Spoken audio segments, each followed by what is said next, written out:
परिचय। मानवीय आवश्यकता की पूर्ति के लिए प्राकृतिक संसाधनों के प्रबंधन का चलन पूर्व वैदिक काल से ही रहा है। किसानों का सामाजिक तंत्र में उच्च स्थान था और गांवों का प्रबंधन उनके हाथों में था। जमीन, पानी और कृषि के लिए एक क्षेत्र की परिस्थितियों के अनुसार तकनीकी ज्ञान की आवश्यकता थी। उन्होंने इस ज्ञान को प्राप्त किया और अनुभव व करके सीखिए द्वारा दक्षता को विकसित किया। जनसंख्या वृद्धि के कारण प्राकृतिक संसाधनों के अत्यधिक शोषण से कई कठिन समस्याएं उत्पन्न हो गईं। वनस्पति विनाश के परिणाम स्वरूप भूक्षरण, अनाच्छादन, मृदा अपवर्जन, भूस्खलन, बाढ़, दुर्भिक्ष और असंतुलित पारिस्थितिकी उत्पन्न हो गए हैं। संतुलित पारिस्थितिकी अति आवश्यक है। पर्यावरण के प्रति जागरूक उपभोक्ता 3R कम उपयोग, पुनः प्रयोग और पुनः चक्रण की संकल्पना व्यवहार में लाकर अपशिष्ट का कम उत्पादन कर रहे हैं। वे उन उत्पादों को खरीद रहे हैं जो कम विषैले हैं अथवा जिनमें कम पैकेजिंग है। पुनः प्रयोग वाले कंटेनर व अन्य पुनः प्रयोग वाले सामानों का उपयोग कर रहे हैं। उत्पादों की देखभाल और मरम्मत कर रहे हैं। पुनः चक्रण कार्यक्रमों में भाग ले रहे हैं और पुनः चक्रण पदार्थों से बने सामान खरीद रहे हैं। उद्देश्य। इस पाठ के अंत में आप निम्न करने में सक्षम हो जाएंगे। संसाधनों की आवश्यकता बताना, वनों के वितरण, वन्य जीवन और उनके चिरस्थायी प्रबंधन को समझाना, वर्षा जल संचय के तरीकों को बताना, जीवाश्म ईंधन जैसे कोयला और पेट्रोलियम के महत्व को पहचानना, हमें अपने संसाधनों का प्रबंधन क्यों करना चाहिए। कोई आश्चर्य नहीं कि हमारे प्राकृतिक संसाधनों के दोहन और विकास के बहुत लाभ होते हैं, विशेषतया भवन निर्माण, विनिर्माण, पेशेवर, वैज्ञानिक और तकनीकी सेवाओं में। अर्थव्यवस्था में तमाम वृद्धि हीरे, तेल और विशेषकर गैस जैसे प्राकृतिक संसाधनों द्वारा होती है तथा इस संसाधन की गतिविधि और दूसरे क्षेत्रों जैसे खुदरा व्यापार के मध्य कड़ी इतनी मजबूत नहीं है जितनी की हो सकती है। हालांकि ये वृद्धि एक अच्छी खबर है, परंतु इसका मतलब ये भी हुआ कि बहुत से प्राकृतिक संसाधन प्रयुक्त हुए जा रहे हैं। कुछ संसाधन ऐसे भी हैं जिनका स्थान कोई नहीं ले सकता, इसलिए उनकी समुचित देखभाल करना हमारा कर्तव्य है। वन तथा वन्य जीवन। वनों की पारिस्थितिकी एक जटिल पारिस्थितिकी है जिसमें मुख्य रूप से वृक्ष हैं जो पृथ्वी पर जीवन के प्रारूपों की रक्षा करने के लिए एक अंतर्रोधी का निर्माण करते हैं। ये वृक्ष जो वनों के मुख्य क्षेत्र का निर्माण करते हैं, वे एक विशेष वातावरण का निर्माण करते हैं जिसका प्रभाव वनों में पाए जाने वाले पेड़ पौधों व जीवों पर पड़ता है। खाद्य तथा कृषि संस्थान FAO ने ऐसी भूमि को वन के रूप में परिभाषित किया है जिसमें 10% से अधिक वृक्षों का आच्छादन या समान भंडारण स्तर हो तथा क्षेत्रफल 0.5 हेक्टेयर से अधिक क्षेत्र हो। वृक्ष अपनी परिपक्वता पर कम से कम 5 मीटर की ऊंचाई पर पहुंचने में सक्षम होने चाहिए। कटिबंधीय तथा उष्ण कटिबंधीय क्षेत्रों में वन वनस्पतियों में तथा प्राकृतिक वनों में पुनः विभाजित होते हैं। प्राकृतिक वन वे वन होते हैं जो देसी वृक्षों से मिलकर बने होते हैं, न कि जानबूझकर पौधारोपण किए जाने से। पौधारोपण का अर्थ है वन रोपण या पुनर्वन रोपण की प्रक्रिया में पौधारोपण या तथा बीजों द्वारा वनों को खड़ा करना। भारत में उष्ण कटिबंधीय से लेकर शुष्क प्रकार तक लगभग 16 प्रकार के मुख्य वन हैं। जहां कहीं भी सबसे गर्म माह में औसत तापमान लगभग 10 डिग्री सेल्सियस तथा वार्षिक औसत वर्षा लगभग 200 मिलीमीटर होती है, वहां पर वन विकसित हो सकते हैं। ऐसी स्थितियों से ऊपर की स्थितियों वाले किसी भी क्षेत्र में अनगिनत प्रकार की वृक्ष प्रजातियां स्थायी प्रकार के विविध वन समूहों में पाई जाती हैं, जो वहां के पर्यावरण की विशिष्ट स्थितियों द्वारा निर्धारित होती हैं। वन कई प्रकारों में वर्गीकृत हो सकते हैं। इनमें से कुछ हैं टेंगा वन, देवदार तथा फरादी, शंकुधर तथा पर्णपाती वृक्षों वाले मिश्रित समशीतोष्ण वन, उपोष्ण वन तथा भूमध्यवर्ती वर्षावन।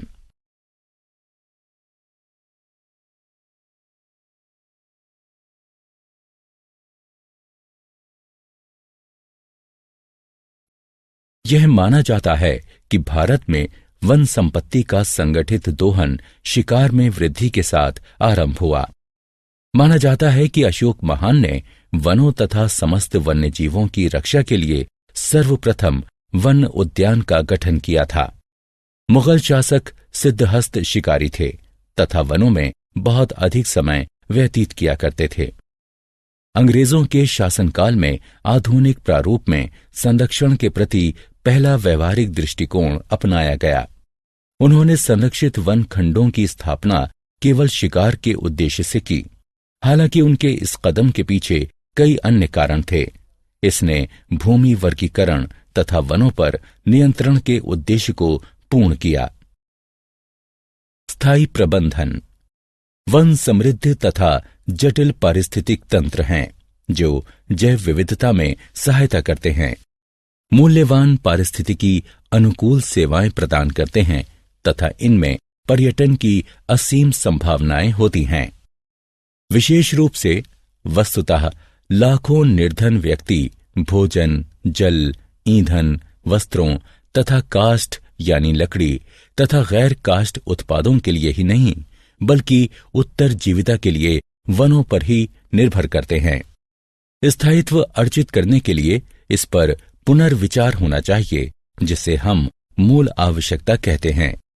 हमारे समाज में ये कहना बहुत ही आम है कि हमें एक प्रदत्त संसाधन की आवश्यकता है, लेकिन वस्तुतः हम में से कितनों को इसकी आवश्यकता होती है तथा साथ ही हम ये कैसे निर्धारित करते हैं कि हमारे पारिस्थितिक तंत्र तथा इनमें निवास कर रहे जीवों के लिए क्या मूल आवश्यकता है।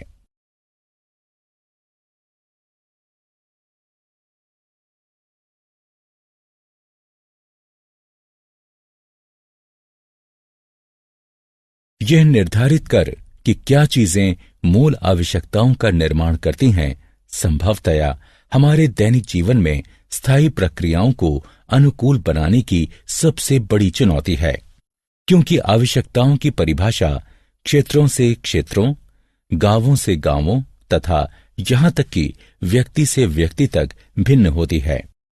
यद्यपि पारिस्थितिकी विशेषज्ञ बहुधा उसके मूल्यांकन के विरुद्ध होते हैं, जिसे अमूल्य माना जाता है, लेकिन लोग वनों के आर्थिक लाभों को न मानते हुए बहस करते हैं।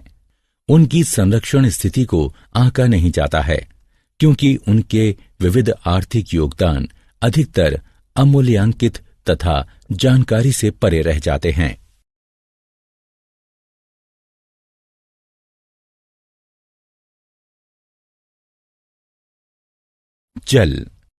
जल को सभी जीवों के लिए मूल आवश्यकताओं में एक माना जाता है।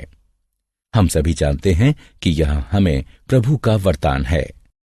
जल की प्राकृतिक रूप से पूर्ति वर्षण द्वारा होती है तथा यह महासागर में प्रवाह, वाष्पीकरण तथा भूमि की उपसतह में रिसकर खो जाता है।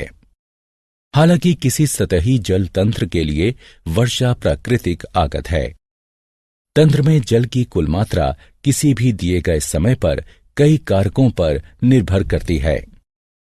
इन कारकों में सम्मिलित हैं झीलों में भंडारण, गीले स्थान तथा कृत्रिम जलाशय। इन भंडारण इकाइयों के नीचे मिट्टी की स्थिति, वाटरशेड में भूमि की विशिष्टताएं, वर्षण का समय तथा स्थानीय वाष्पीकरण दर। इनमें से सभी कारक उस जल के अनुपात को भी प्रभावित करते हैं जो महासागर में प्रवाह के माध्यम से वाष्पीकरण तथा भूमि की उपसतह में रिसाव के माध्यम से खो जाता है। मानवीय गतिविधियां इन कारकों पर काफी प्रभाव डाल सकती हैं। मानव बहुधा जलाशयों के निर्माण से भंडारण क्षमता में तो वृद्धि करता है तथा गीली भूमि को सुखाकर उसे कम भी कर देता है। मानव बहुधा क्षेत्रों में बाड़ लगाकर तथा धारा के प्रवाह को मार्गबद्ध कर चालू मात्रा तथा वेग में वृद्धि करता है। वर्षा जल संचयन। समय के साथ बढ़ती जनसंख्या, बढ़ते औद्योगिकरण तथा विस्तृत कृषि ने जल के लिए मांग में वृद्धि करती है। जल को एकत्र करने के लिए बांध बनाकर तथा जलाशयों का निर्माण कर तथा कुएं खोदकर प्रयास किए जा रहे हैं। कुछ देशों ने तो जल को पुनः चक्रण तथा लवण मुक्त करने का भी प्रयास किया है। जल संरक्षण आज की आवश्यकता है। वर्षा जल के संचयन द्वारा भूजल स्तर में वृद्धि का विचार आज कई शहरों में महत्वपूर्ण होता जा रहा है। वनों में जल तेजी से भूमि में समा जाता है क्योंकि पेड़ पौधे इसे थाम लेते हैं। यह भूमिगत जल बदले में कुओं, झीलों तथा नदियों में चला जाता है। वन संरक्षण का अर्थ है जल ग्रहों का संरक्षण। प्राचीन भारत में लोगों का मानना था कि वन नदियों की माता हैं तथा वे इन जल निकायों के स्रोतों की पूजा आराधना किया करते थे। यह जल संरक्षण की एक बेहद ही लोकप्रिय पद्धति बनती जा रही है, विशेषकर शहरी क्षेत्रों में।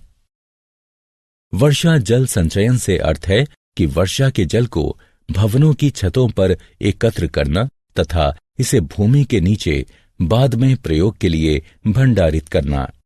यह न केवल भूमिगत जल के क्षरण को कम करता है बल्कि साथ ही कम होती जल तालिका में वृद्धि करता है तथा निरंतर जलापूर्ति में सहायता कर सकता है। वर्षा जल संचयन तथा कृत्रिम रिचार्जिंग आज बहुत ही महत्वपूर्ण मामले बनते जा रहे हैं।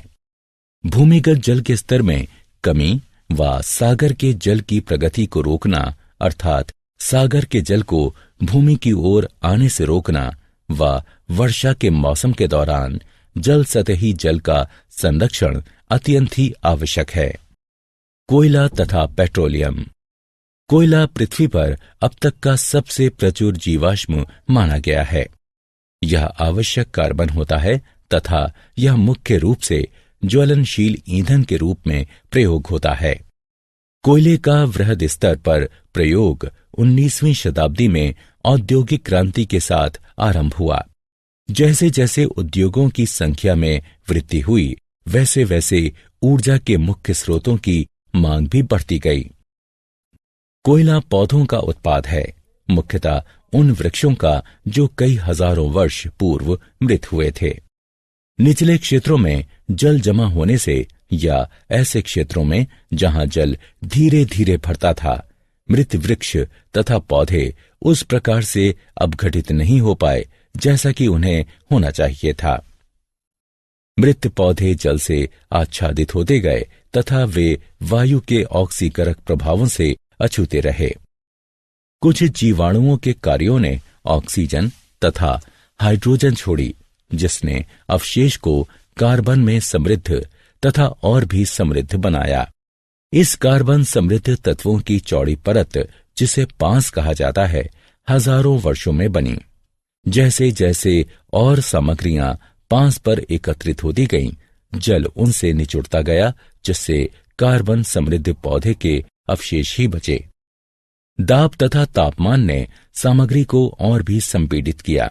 इसने कोयले की निर्माण प्रक्रिया में सहायता की, क्योंकि अधिक गैसें बाहर निकलीं तथा कार्बन के अनुपात का बढ़ना जारी रहा।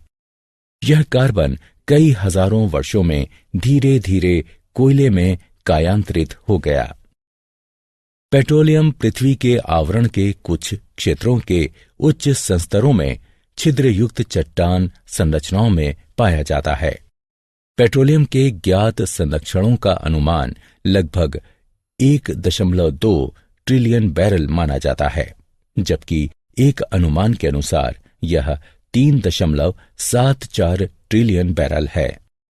इस समय इसकी खपत लगभग 84 मिलियन बैरल प्रतिदिन अथवा 31 बिलियन बैरल प्रतिवर्ष है। जलाशयों की अभियांत्रिकी समस्याओं की वजह से प्राप्त किया जाने वाला तेल भंडार प्लेट में तेल की तुलना में काफी कम है।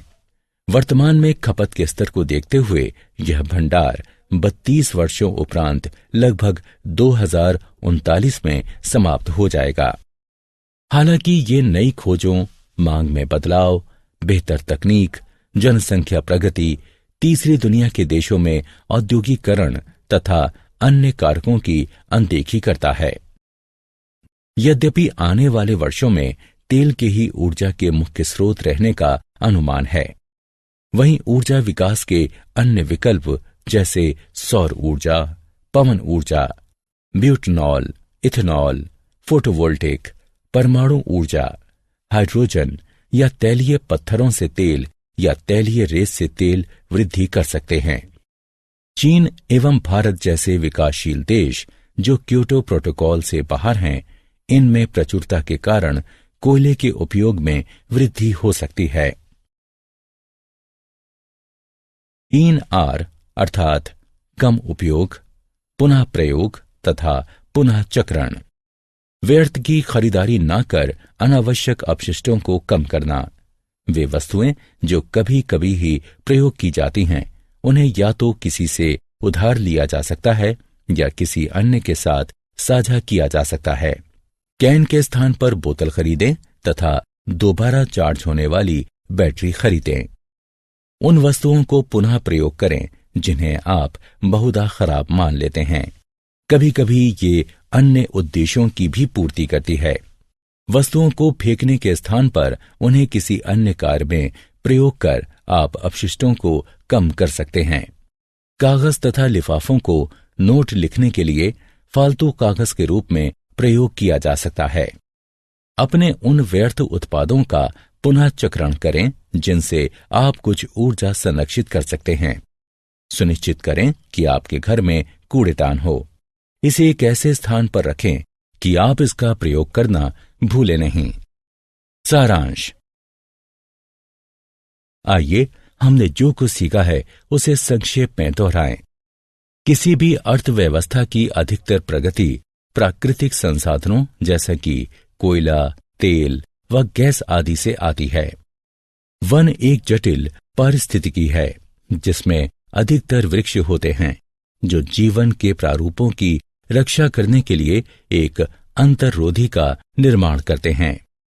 खाद्य तथा कृषि संस्थान FAO ने ऐसी भूमि को वन के रूप में परिभाषित किया है जिसमें 10% से अधिक वृक्षों का आच्छादन या समान भंडारण स्तर हो तथा क्षेत्रफल 0.5 हेक्टेयर से अधिक क्षेत्र हो। उपोष्ण तथा उष्ण कटिबंधीय क्षेत्रों में वन वनस्पतियों तथा प्राकृतिक वनों में उपविभाजित होते हैं। अशोक महान ने वनों तथा समस्त वन्य जीवों की रक्षा के लिए सर्वप्रथम वन उद्यान का गठन किया था। अंग्रेजों ने संरक्षित वन खंडों की स्थापना केवल शिकार के उद्देश्य से की। जल की प्राकृतिक रूप से पूर्ति वर्षण द्वारा होती है तथा यह महासागर में प्रवाह, वाष्पीकरण तथा भूमि की उपसतह में रिसाव के माध्यम से खो जाता है। वर्षा जल संचयन से अर्थ है कि वर्षा के जल को भवनों की छतों पर एकत्र करना तथा इसे भूमि के नीचे बाद में प्रयोग के लिए भंडारित करना। कोयला पौधों का उत्पाद होता है, मुख्यतः उन वृक्षों का जो कई हजारों वर्ष पूर्व मृत हो गए थे।